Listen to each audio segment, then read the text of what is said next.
back to the channel, you guys. Welcome back to Ironclad RC. Got the SonicWake V2 on the block, okay? I was actually getting this boat ready to go take it out for a run, and I noticed that my stuffing tube retainer grommet had like slipped back to the transom, and I went to go pull it forward. I took the retainer off, went to pull it forward, and it was all chewed up. Well, not really chewed up. When I went to pull it forward, it just ripped, you know. So we're gonna repair it. We're gonna fix it for free. Stick around. Big B with Ironclad RC.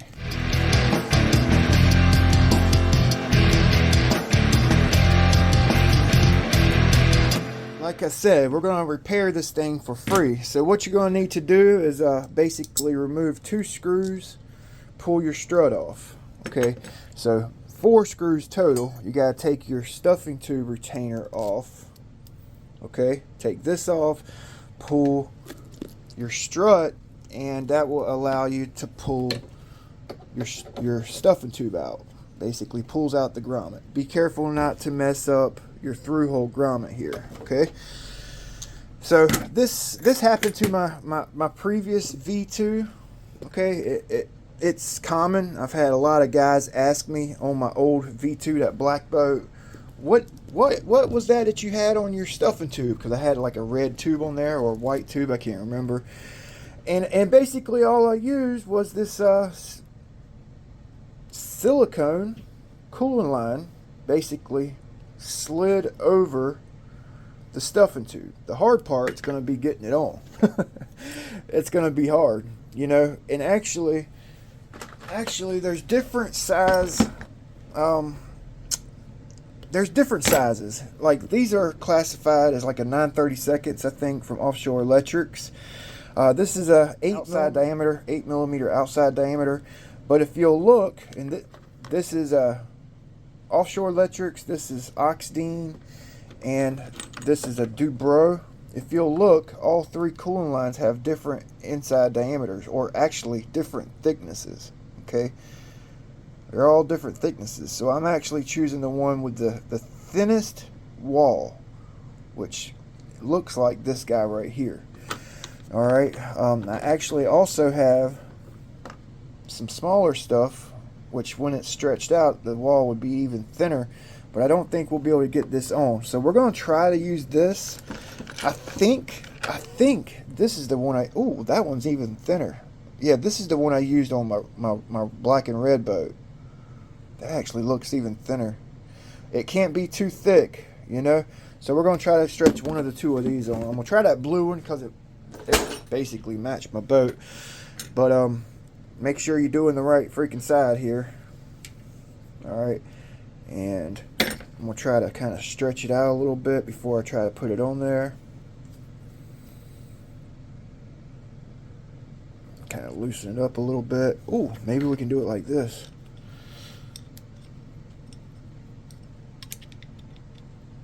Oh, there we go. There we go.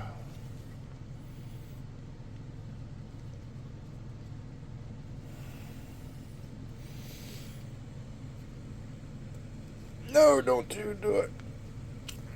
Okay, got it started. Alright, that's really about all you freaking need right there. Get a rag. This thing's super slippery. That's about all you need. And I guess to work this on, you just kind of push it one side, push it to the other side. Push it. Just keep going back and forth. Use this silicone tube for all kind of stuff, man. It's so handy to have around. All my little cutoffs, I save it, as you can see in my box. I use all those little cutoffs for my cooling run. You see, I got that's silicone line right there, stretched onto my main silicone cooling line. It acts as like almost like a zip tie. It almost works better than a zip tie, and looks better in my opinion. So that's probably about all we freaking need. So it looks like I'm going to have to pull my motor out real quick to get this in. I could probably get it in without pulling the motor, but I don't want to take a chance in damaging this O-ring back here, because I think I do have another one, but I don't want to mess this one up. Okay, so we're just going to move that over a little bit so we can get this new stuffing tube retainer in. Yep, there we go. Okay. Boom.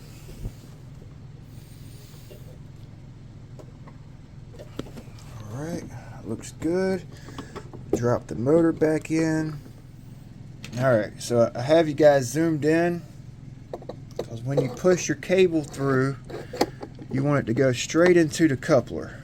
You know what I'm saying? You don't want it to like shoot up or down to the side and then go in. It needs to go straight in. You know what I mean? Straight into the coupler, like so. If the stuffing tube's too high, if it's too high, then you need to tighten these screws down a little bit more. If you can't tighten the screws down anymore, get you a piece of heat shrink and put on the inside of this retainer, and then tighten it down. That'll push it down. Do the opposite. If it needs to go up, put a piece of heat shrink on the bottom, and then it'll push your stuffing tube up. Make sure that's aligned. Very important. Very, very important. You'll get all this hot. You'll melt the retainer. No bueno. Okay, so go ahead and get this strut on. I've got to grease the cable up. So I got some 8S packs. It's the only ones I have charged up. Throw them in here. About to take it out for a run, and I just wanted to make sure everything was good. Got the DX5 on V2. Alright, just gonna listen to it, make sure there's no heat. Always fill your stuffing tube, and you know, make sure it's not excessively hot. It's gonna get warm. Sounds good. Yeah. You would feel excessive heat right now if something was binding up with that, just that little bit of blipping. If you sit there and hold throttle to it, of course you're gonna feel heat, you know. But as long as it's not scorching hot after, what was that? 10 seconds of on and off trigger, you're good to go. Okay? Good to go. Yeah. So, thanks for watching. Hope this helps somebody out. We'll see you guys next time. Big B, we're Ironclad HC.